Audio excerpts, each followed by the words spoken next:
का समय हो गया।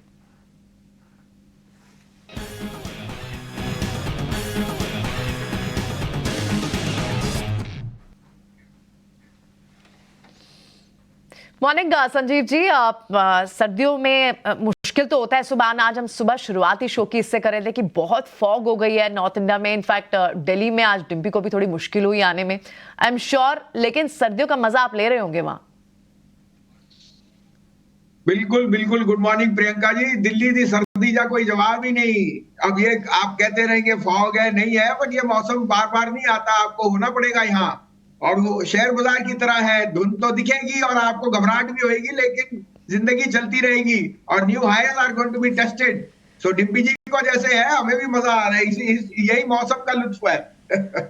बिल्कुल, इस लुत्फ को उठाइए और इस धुंध की जैसे आपने बात की, इसमें रोशनी ढूंढ के लानी है, यानी बढ़िया से स्टॉक्स ढूंढ के लाने हैं। तो संजीव जी, आज की बेट्स क्या होंगी? प्रियंका, लास्ट वीक मैंने आपको कहा था सब्सक्राइब करना। इलेक्ट्रोफोर्स एक एसएमई लिस्टिंग है, छोटी सी मार्केट कैप है और उसका लास्ट ईयर का प्रॉफिट इस साल का 8 करोड़ था, जो अब की 35 करोड़ का प्रॉफिट आएगा। It is the largest, one of the best B2B players which has a clientele of Schneider, Siemens, and in tool designing, precision metal stamping, prototyping, anything to do with insert molding. This business is universal. इसमें इससे अच्छा business नहीं है। इसमें 80 crore raise किया, 55 crore will go in the business, 15 crore promoters ने withdraw किया। Debt free company है with all machines written down. और ये बिजनेस का जो मल्टीपल है 20-25 टाइम आप दे रहे हो, जबकि peer groups are at 40 time. 200 crore की मार्केट कैप इसकी इज अ वेरी वेरी, मैंने इससे अच्छा अट्रैक्शन है ही नहीं। इसका मैं आपको बोलता हूँ 150 रुपए का भाव 6 महीने में आएगा। 93 पे लिस्टिंग है। हर एक के पोर्टफोलियो में इलेक्ट्रोफोर्स जरूर होना चाहिए। आई नो रिसेंट लिस्टिंग्स में थोड़ा सा क्वालिटी ली है, लेकिन this is a unique business. इस जैसा निश कंपोनेंट प्लेयर है ही नहीं, और जो स्केलेबिलिटी आएगी with in 2 years will be unimaginable. मैं तो यहां तक कहता हूं मार्केट कैप 500-700 करोड़ भी हो जाए, कोई मुझे दो राय नहीं।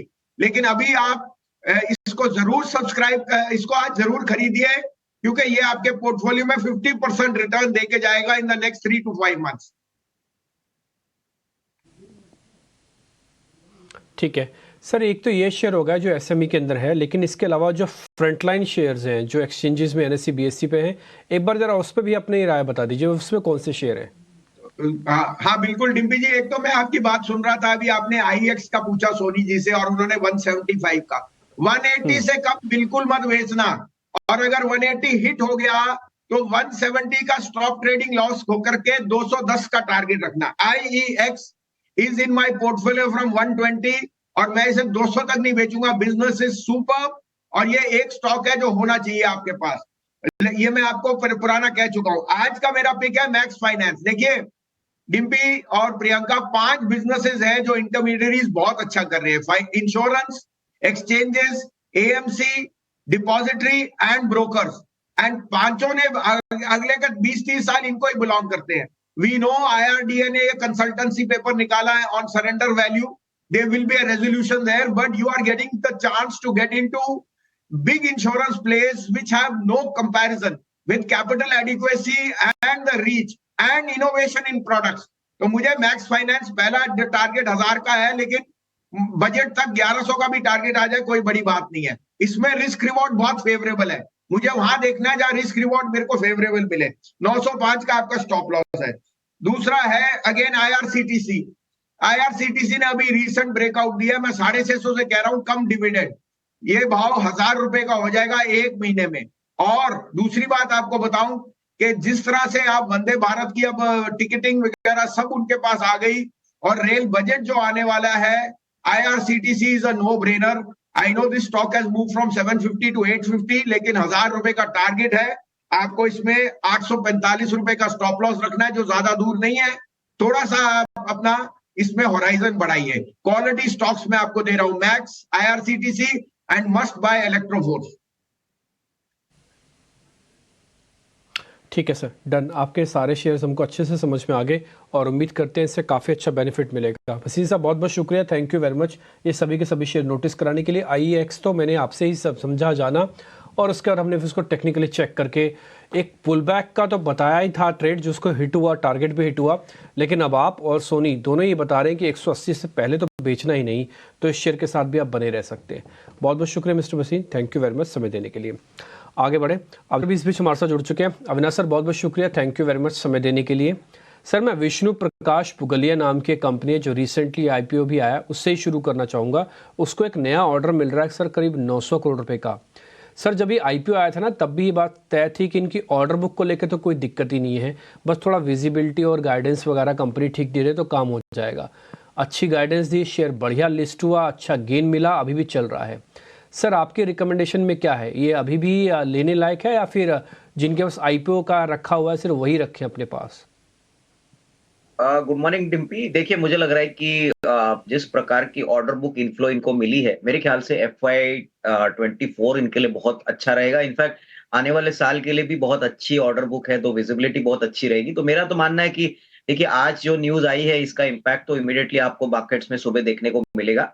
बट अगर हम अगले 6-12 महीने की बात करें तो यहाँ से भी अर्निंग्स ग्रोथ कम से कम 15-20% बढ़ने की क्षमता है।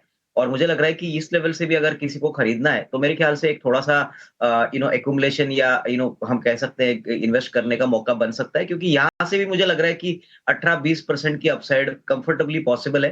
देखिए ये एक ऐसी ईपीसी कंपनी है जहाँ पे कैश फ्लोस पॉजिटिव है, जहाँ पे ऑर्डर बुक भी काफी तेजी से बढ़ रही है। ये दोनों कॉम्बिनेशंस मार्केट को काफी पसंद आ रहा है, तो डेफिनेटली इसमें कोई डाउट नहीं कि करंट प्राइस पे या थोड़ा सा अगर मार्केट में थोड़ी सी मुनाफा वसूली आती है तो उसको खरीदना चाहिए। मुझे लगता है कि यहाँ से भी करीबन 250 का एक फर्स्ट टारगेट बनेगा, तो definitely buy on decline and current price पे भी करीब किसी को निवेश करना है तो जरूर कर सकते हैं।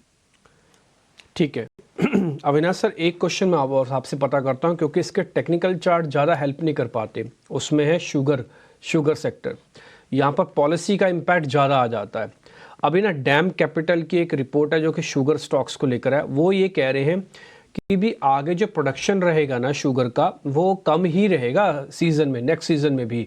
लेकिन उन्होंने ये भी कहा है साथ ही साथ अपनी रिपोर्ट में कि जो एथेनॉल पॉलिसी को लेकर जो एक पोस्ट सा लाया है ना, गवर्नमेंट ने कुछ रेगुलेशन डाल दिया, आप इतना ही बनाओगे, इतना नहीं बनाओगे टाइप, तो वो टेम्परेरी है। तो दो चीज़ें एज इट इज़ हैं, यानी कि एथेनॉल वाला इनका हिस्सा बहुत ज़बरदस्त है, और दूसरा ये कह रहे हैं कि शुगर का प्रोडक्शन आगे भी कम रहेगा। ये इन्होंने नए टारगेट्स और कुछ रेटिंग रखी है जो हमने एक ही चार्ट में आपके सामने डाल दी है। सर आपका स्टांस चाहिए शुगर कंपनीज को लेकर? नहीं, मेरे ख्याल से डिम्पी मुझे लग रहा है कि देखिए नियर टर्म में तो ये सारे स्टॉक्स थोड़े से रेंज बाउंड रहेंगे, लेकिन एक बात तो क्लियर है कि गवर्नमेंट एथेनॉल को पुश करना चाहती है। इनफैक्ट उन्होंने क्लियरली कहा है कि 20% का जो कंट्रीब्यूशन है पेट्रोल में, वो करीबन FY25 तक वो मेंटेन करते हैं।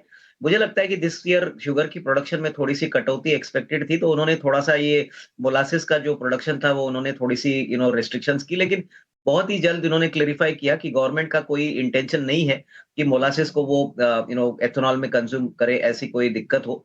मुझे लग रहा है कि अगर नजरिया 12-15 महीने का है तो डेफिनेटली बलरामपुर चीनी, धामपुर शुगर, त्रिवेणी, ये सारे बड़े प्लेयर्स हैं जो एथेनॉल बनाते हैं। और दूसरी बात, गवर्नमेंट ये भी सब मान के चल रहे हैं कि गवर्नमेंट एथेनॉल की कीमतें वापस बढ़ाएगी।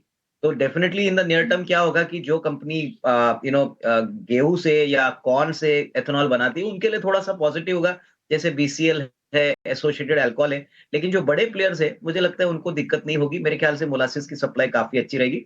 तो डेफिनेटली नजरिया 12-15 महीने का अगर आपका है तो इसमें एक निवेश का मौका जरूर बन सकता है। थोड़ा सा टाइम इन्वेस्टर्स को यहाँ पे स्पेंड करना पड़ेगा, क्योंकि नियर टर्म में स्टॉक्स थोड़े रेंज बाउंड रहेंगे। राइट ठीक है, बिल्कुल। तो ये व्यू रहेगा अविनाश का। अविनाश, लेकिन एक और स्टॉक पे आप अपनी व्यू भी बताएं। क्वेरिस का एक रिपोर्ट भी, बड़ी रिपोर्ट है ये, 1500 का टारगेट, प्रोटीन ईगव लेटेस्ट लिस्टिंग है। और ऑफ कोर्स डिजिटल इनिशिएटिव्स की उन्होंने बात की है कि प्योर प्ले डिजिटल इंडिया का इनिशिएटिव्स, और इनके पास तो सारे बड़े चाहे आधार से लेके बड़े बड़े डिजिटल कॉन्ट्रैक्ट, जितने भी डिजिटल इनिशिएटिव्स इंडिया के लिए है, जो ग्रोथ स्टोरी है, उनके पास सारे बड़े पॉजिटिव ट्रिगर भी हैं। और इनफैक्ट FY23 से 26 के रेवेन्यू, एबिटा, इन सब पर भी एक गाइडेंस ही दी है ब्रोकिंग हाउस ने। आप इस स्टॉक को कैसे असेस करते हैं? आप क्या टारगेट्स के लिए इसमें इन्वेस्ट करने की सलाह देंगे, अगर देंगे तो? मुझे लग रहा है कि पब्लिक इशू के बाद ही ये स्टॉक ने बहुत ही अच्छा परफॉर्मेंस इन्वेस्टर्स को रिकॉर्ड करके दिया है। सबसे बड़ी बात, ये प्लेटफॉर्म बेस्ड कंपनी है। जैसे हम CDSL को देखते हैं मेरे ख्याल से मोनोपोली बिजनेस है, और देखिए मोनोपोली बिजनेस को वैल्यूएशंस डेफिनेटली ऊपरी लेवल पे मिलती है, और जिस प्रकार से अभी यूपीआई का ग्रोथ हुआ है, डिजिटल सर्विसेज का ग्रोथ हुआ है, तो इसमें कोई डाउट नहीं कि अगले 2-3 साल जैसे डिजिटाइजेशन बढ़ेगा, प्रोटीन को डेफिनेटली इसका फायदा मिलना चाहिए। सबसे बड़ी बात, कंपनी बिल्कुल कर्जा मुक्त है, करीबन 650-700 करोड़ की कैश है, और मुझे लग रहा है कि आगे मार्केट चाहेगा कि शायद एक अच्छा डिविडेंड भी आए, बट डेफिनेटली यहाँ से भी री-रेटिंग अच्छी होगी।